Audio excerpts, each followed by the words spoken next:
Hello dear students, कैसे हैं आप सभी। आज की इस वीडियो के अंदर हम लोग class 9th science chapter first के बारे में बात करेंगे, जिसका नाम है मैटर इन अवर सराउंडिंग, या फिर इसको अपने बोल सकते हैं मैटर सराउंडिंग अस। ऐसा नाम क्यों रखा है?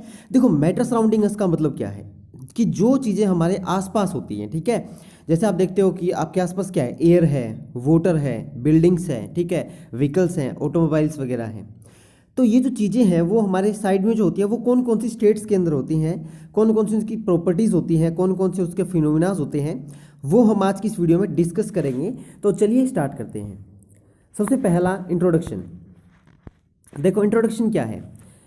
इंट्रोडक्शन है, since early times human beings have been trying to understand their nature.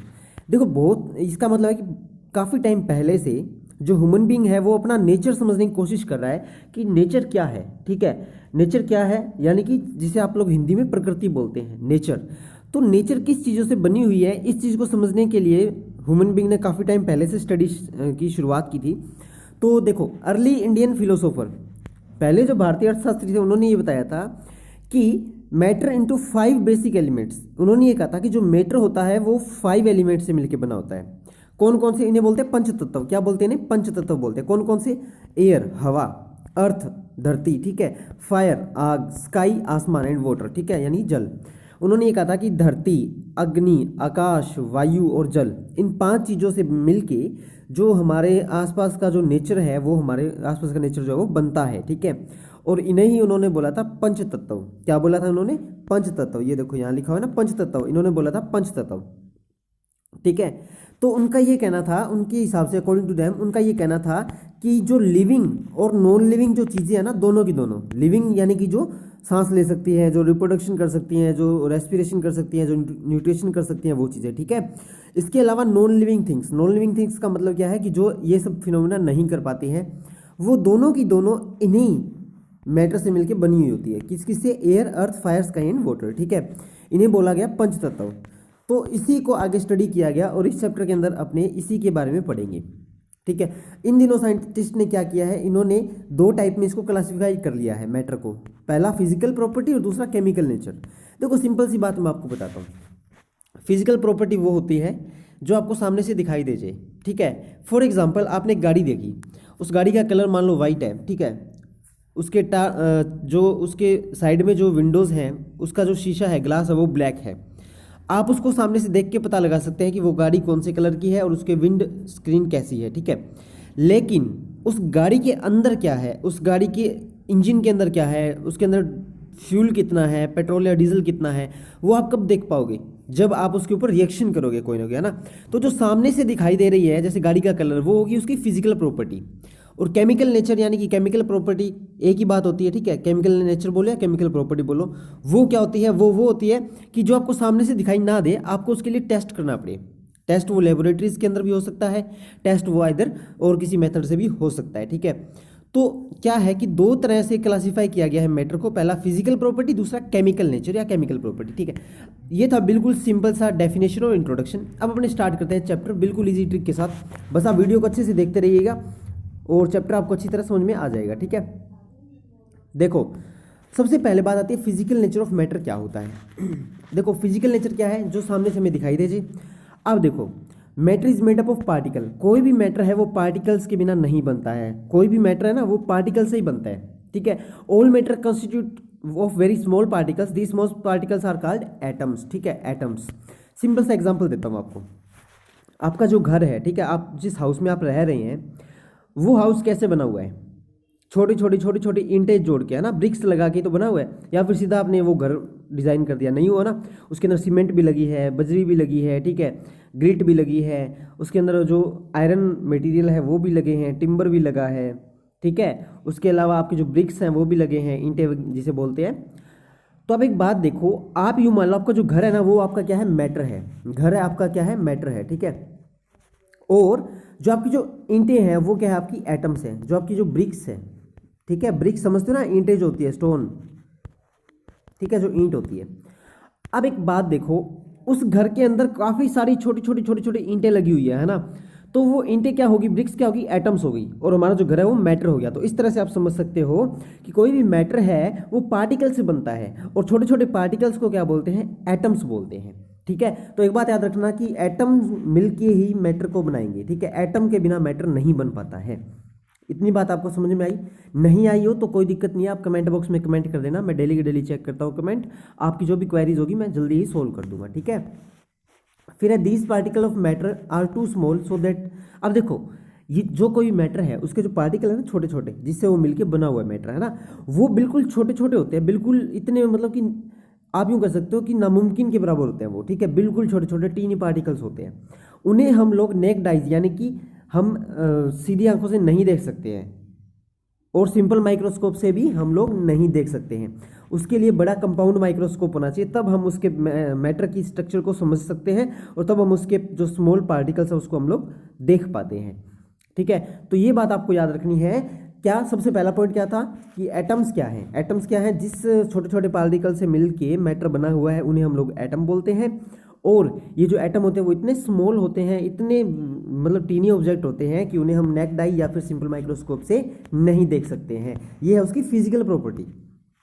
दूसरी भी बात क्या आती है, पार्टिकल्स ऑफ, एक मिनट, हाँ, particles of matter are continuously moving as they possess kinetic energy with increase of temperature kinetic energy of particles also increases so particles move faster. देखो simple सी बात है, आप मान लो एक रूम के अंदर बैठे हो, ठीक है, गर्मी का टाइम है, एसी चल रही है, आप एक रूम के अंदर बैठे हुए हो, वहाँ पे मान लो 100 या 200 लोग बैठे हुए, हॉल है, मान लो मीटिंग हॉल है, उसके अंदर 100-200 लोग बैठे हुए, आराम से एसी चल रही है, पंखे चल रहे हैं, सभी लोग आराम से बैठे रहेंगे, है ना। जैसे ही वहाँ का आपने टेम्परेचर इंक्रीज किया, आप मान लो वहाँ पे आग लगा दो, आपने क्या किया, टेम्परेचर इंक्रीज किया, तो वहाँ पे लोग क्या है, इधर उधर भागने लगेंगे, है ना।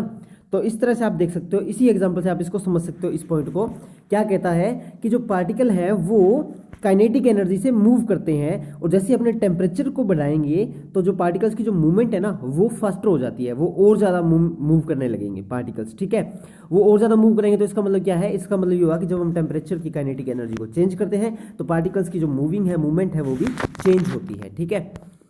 ये था फिजिकल नेचर ऑफ मैटर, समझ में आ गया होगा। अब बात आती है इवेपोरेशन, ये बहुत इंपॉर्टेंट टर्म है। इवेपोरेशन पे डायरेक्ट क्वेश्चन आएगा आपके बोर्ड एग्जाम में कि डिफाइन इवेपोरेशन। देखो इवेपोरेशन का मतलब क्या होता है, इवेपोरेशन, वेपर, वेपर कब बनते हैं, जब गैस बनती है। एक बात याद रखो, देखो नाम से पता लग रहा है, वेपर कब बनते हैं, जब गैस बनती है। अब गैस किससे बनेगी, सॉलिड, लिक्विड, ठीक है। अब लिक्विड से जब हम अपने गैस बनाएंगे तो उसे हम लोग क्या बोलते हैं, इवेपोरेशन बोलते हैं। देखो the process of conversion of a substance from the liquid state to the gaseous state at any temperature below its boiling point. Boiling point क्या होता है, बॉइलिंग पॉइंट होता है जहां पे वो चीज़ उबलने लग जाए, ठीक है, वार्म अप, काफ़ी ज़्यादा वार्म अप हो जाए, बॉयल हो जाए, ठीक है।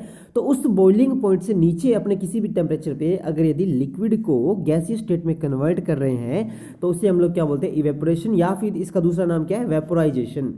तो एग्जाम में कंफ्यूज नहीं होना है, इवेपोरेशन भी आ सकता है और वेपोराइजेशन भी आ सकता है, सेम ही चीज़ होती है, ठीक है। यानी सिंपल सी मैं आपको बात बताऊँ, देखो आप पानी उबाल रहे हो, ठीक है, आप पानी को गर्म कर रहे हो, उबल रहा है, बॉईल हो रहा है, कुछ टाइम के बाद में पानी उड़ जाएगा, है ना, वो वेपर बन के उड़ जाएगा, उसे हम लोग क्या बोलेंगे, वेपराइजेशन या फिर इवेपोरेशन, ठीक है। देखो इवेपोरेशन और वेपराइजेशन दोनों का मतलब होता है वेपर बनना, क्या बनना, वेपर बनना, और वेपर क्या होती है, भाप, ठीक है, स्टीम। तो सिंपल सी बात आपको याद रखना, इवेपोरेशन का मतलब क्या है कि लिक्विड से गैस में कन्वर्ट हो जाना इवेपोरेशन कहलाता है, ठीक है। और हाँ, इवेपोरेशन कौन सा फिनोमिना है, सरफेस फिनोमिना है, ये बात आपको याद रखनी है, ये इंपॉर्टेंट है, स्टार मार्क कर लो। इवेपोरेशन क्या है, सरफेस फिनोमिना है। सरफेस फिनोमिना का मतलब क्या है, वो एक सरफेस पर होता है, किस पे होता है, वो एक सरफेस पे होता है, ठीक है। सरफेस का मतलब क्या, जैसे मान लो ये मैंने क्यूब बना दिया, यहाँ पे ये जो है ये चीज़ें क्या है, ये सरफेस है यहाँ का, ठीक है। तो इवेपोरेशन क्या है, सरफेस फिनोमिना होता है, ये बात आपको याद रखनी है। नेक्स्ट, इवेपोरेशन के फैक्टर फैक्टिंग कौन से होते हैं, देखो जैसे ही आप सरफेस एरिया इंक्रीज करोगे तो इवेपोरेशन ऑटोमेटिकली इंक्रीज हो जाएगा। क्यों, क्योंकि अभी मैंने क्या बताया, इवेपोरेशन क्या है, सरफेस फिनोमिना है, और जैसे आप सरफेस एरिया को इंक्रीज करोगे लिक्विड के, इवेपोरेशन भी इंक्रीज हो जाएगा। देखो सिंपल सी बात है, एक तो आप इस वाटर बाउल के अंदर आप इतना सा पानी उबाल रहे हो, एक आप इसके अंदर इतना पानी उबाल रहे हो, ठीक है। तो ज़्यादा वेपराइजेशन किस में होगा, ज़्यादा वेपराइजेशन होगा इसके अंदर, है ना, ज़्यादा वेपराइजेशन तो इसके अंदर होगा, क्योंकि इसका एरिया इतना सा है और इसका एरिया इतना बड़ा है। तो जितना आप सरफेस एरिया इंक्रीज करोगे उतना ही आपका जो इवेपोरेशन है वो इंक्रीज होता रहेगा, ठीक है। सेकंड पॉइंट क्या आता है, हाँ, टेम्परेचर जब आप इंक्रीज करोगे तब भी इंक्रीज होगा, ठीक है। जब आप रेट ऑफ इवेपोरेशन इंक्रीज करोगे तो ह्यूमिडिटी क्या है, डिक्रीज होगी। ये बात पॉइंट्स आपको याद रखने हैं, ठीक है, ये पॉइंट्स क्या है, इंपॉर्टेंट है, जो आपको याद रखने हैं। अब देखो सिंपल सी मैं आपको बात बताता हूँ, ये देखो यहाँ से बिल्कुल सिंपल सा मेथड मैं आपको बताता हूँ। देखो बेसिक क्लासिफिकेशन क्या है, टाइप, ठीक है। देखो मैटर को कैसे क्लासिफाई किया गया वो मैं आपको यहाँ पे बिल्कुल इजी डायग्राम के साथ समझाऊंगा। देखो ये लो, पिक्चर थोड़ी बड़ी कर देता हूँ, हाँ अब ठीक है। देखो क्लासिफिकेशन ऑफ टाइप्स यानी कि मैटर को कैसे क्लासिफाई किया गया। सबसे पहले क्लासिफाई किया बेस्ड अपॉन पार्टिकल अरेंजमेंट, यानी कि उनका जो अरेंजमेंट ऑफ पार्टिकल है, उनके बीच में जो पार्टिकल्स का अरेंजमेंट है वो कैसा है, ठीक है। अगर वो अच्छा है तो उसको अलग अलग लेवल में, मान लो उनके बीच में पार्टिकल्स का अरेंजमेंट स्ट्रॉन्ग है तो उसको सॉलिड बना दिया, थोड़ा सा वीक है तो उसको लिक्विड में क्वालिफाई कर दिया, और ज़्यादा वीक है तो उसको गैस बना दिया। Second based upon energy of particle, कि पार्टिकल्स की एनर्जी कौन कौन सी है, ठीक है। फॉर एग्जांपल अब एक देखो सिंपल सा एग्जांपल मैं आपको बताता हूँ। आपने एक शॉप खोली, ठीक है। उस शॉप पे आपको 3 लड़कों की ज़रूरत है। एक लड़का है जो सबसे ज़्यादा काम कर सकता है, दूसरा उससे कम और तीसरा उससे कम। तो आप किसको प्रायोरिटी दोगे? पहले वाले को, जो सबसे ज़्यादा काम कर सकता है। इसी तरह से जिसके पास सबसे ज़्यादा एनर्जी है उसको पहले नंबर पे रखा गया, उससे कम वाले को दूसरे पे, उससे कम वाले को तीसरे पे, यानी कि सॉलिड, लिक्विड एंड गैस, इस तरह से रखा गया। Based upon distance between particle, यानी कि पार्टिकल्स की डिस्टेंस, जैसे मान लो सॉलिड है वो बिल्कुल ही चिपके हुए होते हैं, ठीक है, तो इनके बीच में डिस्टेंस ना के बराबर होती है। लिक्विड के पार्टिकल्स थोड़े थोड़े दूर होते हैं, और गैस के पार्टिकल्स तो एक यहाँ है, एक यहाँ है, एक यहाँ है, मतलब यूँ दूर काफ़ी होते हैं। तो 3 चीज़ों पे उन्होंने मैटर को क्लासिफाई किया। सबसे पहला पार्टिकल अरेंजमेंट, दूसरा एनर्जी ऑफ पार्टिकल एंड तीसरा डिस्टेंस बिटवीन पार्टिकल, ठीक है। ये 3 पॉइंट आपको समझ में आ जाने चाहिए, तब आपको ये चैप्टर अच्छे समझ में आ गया होगा, ठीक है। देखो 5 स्टेट है मैटर की, देखो इस डायग्राम में ध्यान से देखना। 5 स्टेट के अंदर क्लासिफाई किया गया मैटर को 5 स्टेट में। पहला सॉलिड, फिर लिक्विड, फिर गैस, फिर प्लाज्मा, फिर बोन्स आइंस्टाइन कंडेंसेट, ठीक है। देखो solid, liquid, gas, plasma, bones Einstein condensate, ठीक है। ये 5 जो है वो स्टेट ऑफ मैटर है, लेकिन इनके अंदर जो 3 जो मेजर है वो कौन कौन सी है? Solid, liquid and gas. ये तीनों की तीनों क्या है? मेजर पार्टिकल्स क्लासिफिकेशन है, ठीक है। ये तीनों मेजर हैं, ये तीनों ज़्यादा इंपॉर्टेंट होती है। अब मैं आपको बताऊंगा सॉलिड क्या होता है, लिक्विड क्या होता है और गैस क्या होती है, और प्लाज्मा और बोन्स आइंस्टाइन, ठीक है। देखो सॉलिड, ये देखो आप यहाँ पे डायग्राम से अच्छी तरह समझ पाओगे। देखो ये क्या है? सॉलिड लिखा हुआ है ना। इस डायग्राम को आप ध्यान से देखो, रुको मैं ना मार्कर चेंज कर देता हूँ, क्योंकि ये डायग्राम भी ब्लू है और मार्कर भी ब्लू है तो दिक्कत हो जाए। हाँ अब ठीक है। देखो इस डायग्राम को आप देखो, यहाँ पे ये जो है ना, आपको ये जो दिखाई दे रहे हैं ये ब्लू वाले, जहाँ पे मैं मार्कर चला रहा हूँ, देखो ये वाले है ना, इसे हम लोग क्या बोलते हैं? इन्हें बोलते हैं पार्टिकल्स या फिर एटम्स। क्या बोलते हैं इन्हें? एटम्स या पार्टिकल्स। अब देखो ये बिल्कुल चिपके हुए हैं, ये इसके साथ चिपका हुआ है, ये इसके साथ चिपका हुआ है, ये इसके साथ चिपका हुआ है, ये इसके साथ चिपका हुआ है, ये इसके साथ चिपका हुआ है, मतलब ये सारे आपस में चिपके हुए हैं, ठीक है, आपस में गम इन है। तो अब यहाँ पे एक बात देखो, आपस में चिपके हुए तो इनके बीच का जो डिस्टेंस है वो बिल्कुल स्मॉल है ना। तो इनके बीच में फोर्स ऑफ अट्रैक्शन भी क्या होगी? ज़्यादा होगी। मान लो ये इसको पकड़ के रख रहा है, ये इसको पकड़ के रख रहा है, ये इसको पकड़ के रख रहा है, ये इसको पकड़ के रख रहा है, तो फोर्स ऑफ अट्रैक्शन क्या होगी? ज़्यादा होगी। तो यही है सॉलिड।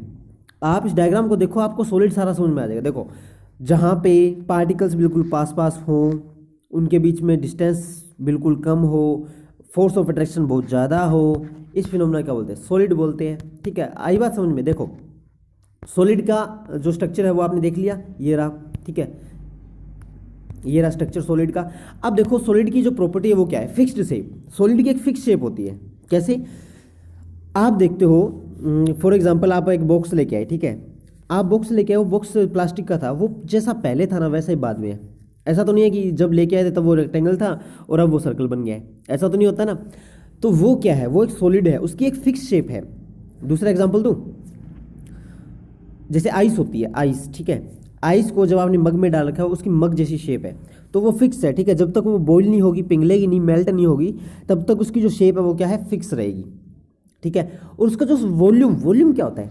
वॉल्यूम होता है जितना वो एरिया कवर कर रहा है, ठीक है। अब देखो जो आइस है उसका वॉल्यूम सेम रहेगा। अब मान लो आपने मग से उस आइस को बाहर निकाल लिया, ठीक है, आइस बाउल से उसको बाहर आपने निकाल लिया, तो वो आइस का वॉल्यूम फिर भी इतना ही रहेगा। ऐसा नहीं कि बाहर आते वो आइस यूँ फैल जाएगी, हाँ पानी बन के फैलेगी, बट आइस नहीं फैलेगी, वो पानी फैलेगा। ये बात आपको याद रखनी है। तो सॉलिड की फिक्स शेप होती है, ठीक है, यानी कि सॉलिड जो जैसा है वैसा ही रहेगा, उसका फिक्स ही वॉल्यूम होता है, यानी जितना एरिया उसको कवर करना है उतना ही कवर करेगा। ऐसा नहीं कि 1 महीने बाद में वो और ज़्यादा पसर जाएगा, ऐसा नहीं, जितना वो था उतना ही रहेगा। तो फिक्स शेप और डेफिनेट वॉल्यूम होता है। दूसरा inter particle distance are smallest. ये क्या है, ये देखो, ये मैंने आपको भी बताया था ना, ये कि एक पार्टिकल से दूसरे पार्टिकल के बीच की जो डिस्टेंस है वो बिल्कुल क्या है, स्मॉल है। क्या है वो, बिल्कुल स्मॉल है। ठीक है। तीसरा है इनकम्प्रेसिबल। इनकम्प्रेसिबल का मतलब क्या होता है कि उसे हम दबा नहीं सकते। मान लो ये एक आइस का टुकड़ा है, आप इसको ऐसे दबाओगे तो क्या ये यूं यूं मतलब प्रेस हो जाएगा? नहीं होगा ना, ये तो ऐसा ही रहेगा। और दूसरा एग्जांपल दूं, आप एक वुड ले लो, ठीक है, लकड़ी का एक टुकड़ा लो, आप उसको दबाओ, क्या वो यूं दबाया जाएगा? जैसे मान लो स्पंज जैसे अपने दबाते हैं, वैसे क्या वो दबाया जाएगा? नहीं दबाया जाएगा। तो जो चीज़ पुश या पुल ना की जा सके, जो चीज़ प्रेस ना की जा सके, उसे हम लोग क्या बोलते हैं, इनकम्प्रेसिबल। तो सॉलिड की क्या प्रॉपर्टी है, फिक्स शेप होती है, डेफिनेट वॉल्यूम होता है, जो पार्टिकल्स के बीच की जो डिस्टेंस है वो बिल्कुल स्मॉल होती है, और इनकम्प्रेसिबल होते हैं। ठीक है। उसके बाद बात आती है डेंसिटी की, तो इनकी डेंसिटी काफ़ी हाई होती है। डेंसिटी हाई क्यों होती है? क्योंकि ज़्यादा वॉल्यूम को कवर करते हैं, इसलिए इनकी डेंसिटी हाई होती है। Do not diffuse. डिफ्यूज का मतलब क्या है कि इनको अलग अलग नहीं कर सकते हैं, इन पार्टिकल्स को हम लोग अलग अलग नहीं कर सकते हैं जब तक कोई हम इन पर रिएक्शन ना करें। ठीक है। रिएक्शन कैसे करेंगे? या तो अपने टेम्परेचर को इंक्रीज कर देंगे या फिर कुछ और कर देंगे। और फिर क्या, inter particle forces of attraction are strongest. जो मैंने अभी आपको बताया था कि ये जो पार्टिकल हैं इनके पीछे जो फोर्स ऑफ अट्रैक्शन है वो स्ट्रॉन्ग है, तभी तो इन्होंने एक दूसरे को जकड़ रखा है। ठीक है। अगर स्ट्रॉन्ग नहीं होते तो ये एक दूसरे की तरफ भाग जाते, दूर चले जाते। अब ये स्ट्रॉन्ग है तो वो आपस में जुड़े हुए हैं। ठीक है। फिर क्या कहता है, constituent particle are very closely packed. देखो क्लोजली पैक्ड का मतलब क्या है, ये देखो, ये कि ये जो कॉन्स्टिट्यूएंट पार्टिकल्स हैं वो बिल्कुल यूं एक स्ट्रक्चर में पैक हैं। जैसे देखो, मान लो ये पार्टिकल्स हैं, इनके बाहर मैंने ये स्ट्रक्चर बनाई, तो अब देखो ये बिल्कुल यूं फिक्स है इसके अंदर, है ना।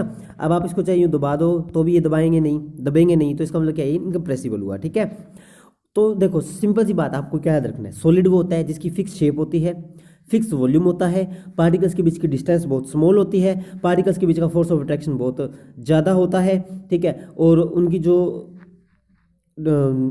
प्रॉपर्टी है वो इनकम्प्रेसिबल होती है, उनकी जो डेंसिटी है वो काफ़ी हाई होती है। ठीक है। ये था सॉलिड के बारे में। अब बात आती है लिक्विड की। अब एक बात देखो, यहाँ पे आप ध्यान से देखो, ये लिक्विड का डायग्राम देख लिया आपने। यही डायग्राम अगर आप सॉलिड का देखते हो तो ऐसा है, जब आप लिक्विड का देखते हो तो ऐसा है, जब आप गैस का देखते हो तो ऐसा है। अब आपको समझ में आया? अब तो आपको समझ में आ ही गया होगा ना। कैसे? देखो, लिक्विड कौन सा है, जिसके बीच में पार्टिकल्स के बीच में थोड़ी बहुत डिस्टेंस ज़्यादा हो, फोर्स ऑफ अट्रैक्शन कम हो। ठीक है। अब देखो, फोर्स ऑफ अट्रैक्शन कम होगा तभी तो पार्टिकल्स एक दूसरे से दूर भागेंगे ना, तो इसके पार्टिकल्स धीरे धीरे दूर भाग रहे हैं, है ना। ये देखो, इसकी कोई फिक्स शेप नहीं है। तो लिक्विड कौन सा होता है, देखो ध्यान से देखो, लिक्विड कौन सा होता है, not fixed shape but fixed volume. उसकी शेप फिक्स नहीं है बट वॉल्यूम फिक्स है। कैसे? सिंपल सा एग्जांपल देता हूं। आपने एक गिलास के अंदर जूस लिया, ठीक है, वो क्या है, लिक्विड है। आपने उस गिलास के जूस को मग में डाल दिया। अब उसकी जो शेप है वो मग के जैसी हो गई है, बट उसका वॉल्यूम तो उतना ही है। एक गिलास था, एक गिलास ही अब है। ऐसा थोड़ा ना कि जैसे आपने मग में डाला मग के जितना होगा, फिर आप बाल्टी में डालोगे वो बाल्टी जितना हो जाएगा, ऐसा तो नहीं होगा ना। उसकी वॉल्यूम तो वही है, कितनी, 1 गिलास, लेकिन उसकी जो शेप है वो चेंज हो गई है।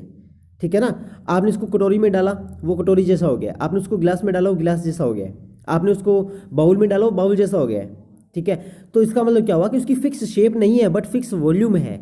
तो जो फिक्स शेप नहीं होती और फिक्स वॉल्यूम होता है उसे हम लोग क्या बोलते हैं, लिक्विड बोलते हैं। ठीक है। Second, inter particle distance are larger. हाँ, वो तो दिखाई दे रहा है। देखो, इसके एक तो सॉलिड था जिसके पार्टिकल यूं बिल्कुल यूं पास पास अटैच थे। एक ये लिक्विड है, इसके पार्टिकल्स क्या है, दूर दूर है। ठीक है। तो इसका मतलब क्या है कि inner particle distances are larger. Almost incompressible. आप कभी भी पानी को दबा सकते हो क्या, प्रेस कर सकते हो क्या, नहीं कर सकते, तो क्या है, इनकम्प्रेसिबल है। डेंसिटी इसकी लो है। ठीक है। देन सॉलिड्स एंड डिफ्यूज, इसकी डेंसिटी लो है इसलिए डिफ्यूज हो सकता है। डिफ्यूज का मतलब क्या है, जैसे मान लो जल्दी टूट सकता है। ठीक है। Interparticle forces of attraction are weaker than solid. हाँ, वो तो आपको पता ही है। देखो, फोर्स ऑफ अट्रैक्शन इनकी वीक है तभी तो पार्टिकल्स एक दूसरे से दूर है। अगर फोर्स ऑफ अट्रैक्शन ज़्यादा होती, ठीक है, अच्छी होती, तो क्या है, वो पार्टिकल्स बिल्कुल पास होते। और जब ये पार्टिकल्स बिल्कुल पास होते तो ये लिक्विड नहीं, ये क्या होता, सॉलिड होता। ठीक है। तो inter particle forces of attraction are weaker than solids. फिर है constituent particle are less closely packed. जी हाँ, ये जो है वो उनकी जो पैकिंग स्ट्रक्चर है वो बिल्कुल रेयरली लेस होती है। सॉलिड्स की तरह यूँ मतलब हार्ड स्ट्रक्चर नहीं होती इनकी, बिल्कुल यूँ सॉफ्ट और लेस पैकिंग स्ट्रक्चर होती है। ये बात समझ में आई। ये थी लिक्विड की प्रॉपर्टी। अब हम लोग बात करते हैं गैस की प्रॉपर्टी। गैस के अंदर देखो आप, पार्टिकल्स कितने दूर दूर हैं, तो फोर्स ऑफ अट्रैक्शन तो होगा ही नहीं, जाहिर सी बात है ना, क्योंकि पार्टिकल इतने दूर है तो फोर्स ऑफ अट्रैक्शन कहाँ से होगा, बॉन्डिंग कहाँ से होगी। तो देखो, neither fix shape nor fix volume, सबसे पहला पॉइंट ये, गैस की कोई फिक्स शेप नहीं है, गैस का कोई वॉल्यूम नहीं है। कैसे, मान लो जो आपने बोतल में गैस भर रखी है वो बोतल की जैसी है, और जब आपने उस बोतल के जो कैप है उसको आपने ओपन कर दिया तो वो गैस वहाँ से उड़ जाएगी, फ्लाई करेगी, और वो एटमॉस्फेयर में जाएगी तो एटमॉस्फेयर जैसी शेप ले लेगी, है ना। तो उसकी कोई फिक्स शेप नहीं है, फिक्स वॉल्यूम नहीं है, वो कितने वॉल्यूम में रह सकती है। फिर interparticle distance are largest, very large होता है, इनके बीच के जो पार्टिकल्स का जो डिस्टेंस है ना वो बहुत ज़्यादा लार्ज होता है। हाईली कंप्रेसिबल, हाईली कंप्रेसिबल मतलब इसको यूँ दबा सकते हैं। कैसे दबा सकते हैं, देखो एक एग्जांपल देता हूँ मैं कंप्रेसिबल का। आपने घरों में सिलेंडर देखा होगा, एलपीजी सिलेंडर आता है ना भारत गैस का, जिससे आप खाना वगैरह बनाते हो, ठीक है, गैस चूल्हा जिसे बोलते हैं। अब आप एक बात देखो, उसके अंदर जो गैस होती है ना वो बिल्कुल यूँ कंप्रेस करके डाली जाती है, बिल्कुल यूँ मतलब दबा के फुल प्रेशर के साथ डाली जाती है। तो वहाँ पे कौन सा रूल अप्लाई होता है, कंप्रेसिबल रूल अप्लाई होता है, ठीक है। अब आप एक काम करना, अपने घर के सिलेंडर को थोड़ा सा यूँ हिला के देखना, उसके अंदर भी पानी के जैसा बचेगा, ऐसा लगेगा कि इसके अंदर पानी है, वो पानी नहीं है, वो गैस है। बट जब हम गैस को हाई प्रेशर पे यूँ दबा देते हैं ना तो वो लिक्विड बन जाती है। ये बात आपको याद रखनी है, बहुत ही ज़बरदस्त कंसेप्ट है, एग्जाम में काम आएगा। जब आप गैस को कंप्रेस करते हो, दबा देते हो, तो वो लिक्विड फॉर्म में कन्वर्ट हो जाती है, ठीक है स्टूडेंट, आई बात समझ में। तो इसका मतलब क्या हुआ, हाईली कंप्रेसिबल का मतलब कि उसको हम दबा सकते हैं पिस्टन से, या कोई प्रेशर देकर उसको दबा सकते हैं। फिर बात आती है density is least and diffuse, density इसकी बहुत कम होती है, ठीक है। Interparticle force of attraction are weakest, वो तो आपको पता ही है। देखो जहाँ भी आपको दिख जाने के पार्टिकल्स दूर दूर है, समझ लो कि उनके बीच में फोर्स ऑफ अट्रैक्शन तो है ही नहीं, ठीक है। और constituent particle are free to move about, हाँ ये पार्टिकल्स होते हैं वो फ्री होते हैं, कहीं भी मूव कर सकते हैं, ठीक है, एटमॉस्फेयर में कहीं भी जा सकते हैं। उसके बाद बात आती है सब्लिमेशन क्या होता है। पहले हमने क्या पढ़ा, इवेपोरेशन, अब हम क्या पढ़ रहे हैं, सब्लिमेशन। सब्लिमेशन क्या होता है, देखो सब्लिमेशन है डायरेक्ट सॉलिड से आप वेपर या फिर उसको गैस की फॉर्म में कन्वर्ट कर दो। जैसे मान लो डायरेक्ट जो चीजें हैं, जैसे अमोनियम क्लोराइड है ना, वो सॉलिड होता है, उसको आप जैसे गर्म करोगे ना वो लिक्विड नहीं बनेगा। अब जैसे आइस है, आइस को आप, आइस सॉलिड होती है, उसको आपने गर्म किया वो लिक्विड बनेगी और फिर वो गैस बनेगी, है ना। बट इनके अंदर क्या होता है, कैम्फर, आयोडीन, एल्यूमिनियम क्लोराइड, इनमें क्या होता है, ये सॉलिड है, जैसे आपने इसको गर्म किया ना ये वेपर बन के उड़ जाते हैं। इस प्रोसेस को क्या बोलते हैं, सब्लिमेशन बोलते हैं। अभी अभी प्रीवियस ईयर में एक क्वेश्चन आया था सब्लिमेशन का, 3 नंबर का, बहुत ही अच्छा क्वेश्चन था, प्यारा सा क्वेश्चन था। सब्लिमेशन, डिफाइन सब्लिमेशन, बिल्कुल ईजी सा था। सब्लिमेशन का मतलब क्या है जी, सॉलिड जो है वो डायरेक्टली वेपर में कन्वर्ट हो जाए, उसे हम लोग सब्लिमेशन बोलते हैं, बस। एग्जाम्पल क्या है, अमोनियम क्लोराइड, कैम्फर, आयोडीन, ठीक है। अब हम लोग बात करते हैं सब्लिमेशन पे इफेक्ट क्या क्या होते हैं। जब हम टेम्परेचर को चेंज करते हैं तो क्या इफेक्ट होता है। टेम्परेचर को जैसे हम चेंज करेंगे तो ये डिपेंड करेगा उसके नेचर पे, सॉलिड के नेचर पे, कि वो सॉलिड कैसा है, कितनी उसको हीट चाहिए अपने आप को चेंज करने के लिए। फॉर एग्जांपल जैसे आइस है, वो 100 डिग्री सेल्सियस पे वाटर में कन्वर्ट हो रही है, आपने उसको 100 डिग्री दिया ही नहीं, वो कन्वर्ट ही नहीं होगी, आइस की आइस ही पड़ी रहेगी। मान लो 0 डिग्री पे आप उसको रख रहे हो तो वो तो आइस की आइस ही रहेगी ना, वो पानी नहीं बनेगी। तो सब्लिमेशन में ये देखा जाता है कि सॉलिड को गैसियस फॉर्म यानी कि वेपर्स की फॉर्म में कन्वर्ट करने के लिए कितनी हमें एनर्जी रिक्वायर है, कितना हमें टेम्परेचर रिक्वायर है, ठीक है ना। और जैसे आप टेम्परेचर इंक्रीज करते हो, काइनेटिक एनर्जी भी इंक्रीज हो जाती है, ठीक है, जिससे क्या है कि जो फोर्स ऑफ अट्रैक्शन है ना पार्टिकल्स के बीच में, वो वीक होना स्टार्ट हो जाती है।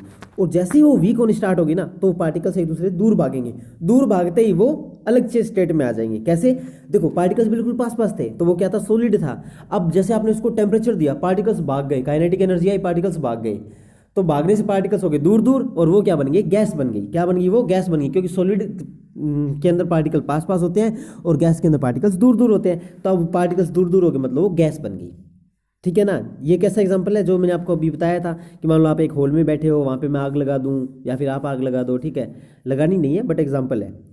तो जैसे मान लो आप वहाँ पे फायर लगा देते हो तो लोग इधर उधर भागते हैं, तो वो लोगों को आप पार्टिकल्स मान सकते हो, है ना। तो वो एग्जांपल है। तो जैसे आप टेम्परेचर को चेंज करोगे पार्टिकल्स की मूवमेंट ज़्यादा होती है और उसकी वजह से क्या है, वहाँ पे वेपराइजेशन हो जाता है इजीली। दूसरी बात आती है effect of change of pressure. Pressure को जब हम चेंज करेंगे तो क्या होता है, जैसे आप प्रेशर को इंक्रीज या डिक्रीज करो, इंक्रीज का मतलब होता है बढ़ाना, ठीक है, डिक्रीज का मतलब होता है कम करना। जैसे आप प्रेशर को इंक्रीज या डिक्रीज करोगे तो स्टेट ऑफ मैटर क्या है, चेंज हो जाएगी। कैसे, देखो अभी मैंने आपको बताया था ना, आपके घरों में जो एलपीजी है उसके अंदर जो गैस है वो पानी की तरह क्यों बचती है? क्योंकि उसके ऊपर प्रेशर इंक्रीज किया गया है। जो कंपनी वाले होते हैं ना, एजेंसी वाले, गैस एजेंसी वाले, वो सिलेंडर में जब गैस को भरते हैं तो बहुत ज़्यादा प्रेशर के साथ भरते हैं। इतना प्रेशर होता है कि वो सिलेंडर के अंदर जाके वो पानी की फॉर्म यानी कि लिक्विड फॉर्म में कन्वर्ट हो जाती है। ठीक है ना? तो इसका मतलब क्या हुआ कि जैसे ही हम प्रेशर को चेंज करते हैं, इफेक्ट ऑफ प्रेशर जब आता है,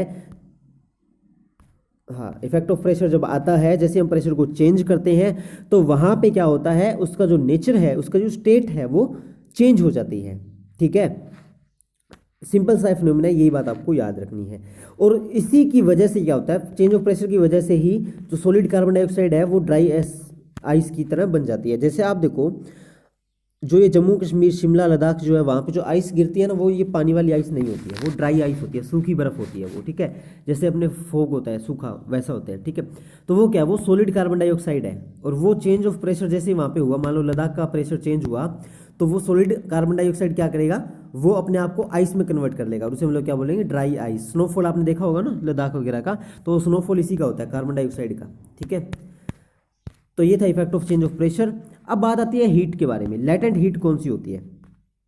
देखो, the hidden heat which breaks the force of attraction between the molecules during change of state. देखो, सिंपल सी बात है, लेटेंट हीट वो होती है ऐसी हीट जो फोर्स ऑफ अट्रैक्शन को तोड़ दे। फोर्स ऑफ अट्रैक्शन क्या है? दो पार्टिकल्स के बीच का फोर्स है। ऐसी हीट जो फोर्स ऑफ अट्रैक्शन को तोड़ दे और मैटर की स्टेट को चेंज कर दे। अब जाहिर सी बात है, जब फोर्स ऑफ अट्रैक्शन टूटा, ठीक है, तो जब वो फोर्स ऑफ अट्रैक्शन टूटेगा तो जाहिर सी बात है कि उसकी स्टेट भी चेंज होगी, सॉलिड से वो लिक्विड बनेगा, लिक्विड से वो गैस बनेगा। ठीक है, और ऐसी हीट को हम लोग क्या बोलते हैं? लेटेंट हीट बोलते हैं। अब दो टर्म और आती है इंपॉर्टेंट, क्या? फ्यूजन और वेपराइजेशन। फ्यूजन क्या होता है? फ्यूजन होता है कितनी हीट हमें चाहिए 1 किलोग्राम सॉलिड को लिक्विड में कन्वर्ट करने के लिए, उसे हम लोग बोलेंगे फ्यूजन।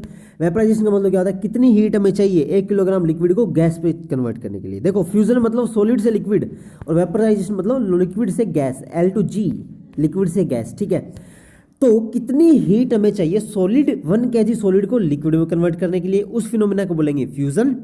और कितनी हीट हमें चाहिए 1 किलोग्राम ऑफ लिक्विड को गैस में चेंज करने के लिए, उसे हम लोग क्या बोलेंगे? वेपराइजेशन।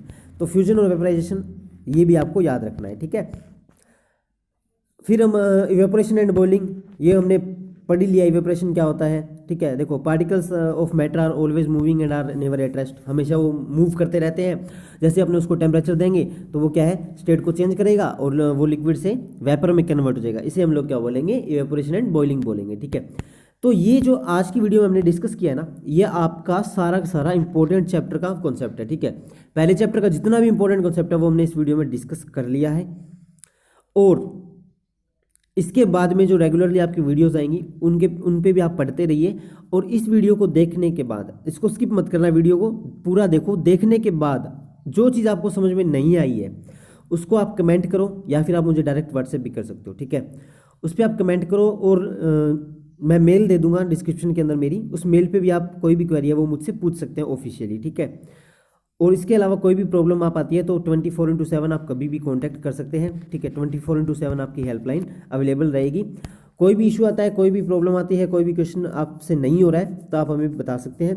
तो उम्मीद करता हूँ वीडियो अच्छी लगी होगी और चैप्टर अच्छे समझ में आ गया होगा। अच्छे से आ गया हो तो कमेंट करके बता देना कैसा लगा चैप्टर। और तो मिलते हैं नेक्स्ट वीडियो में, तब तक के लिए thanks for watching, bye bye, take care.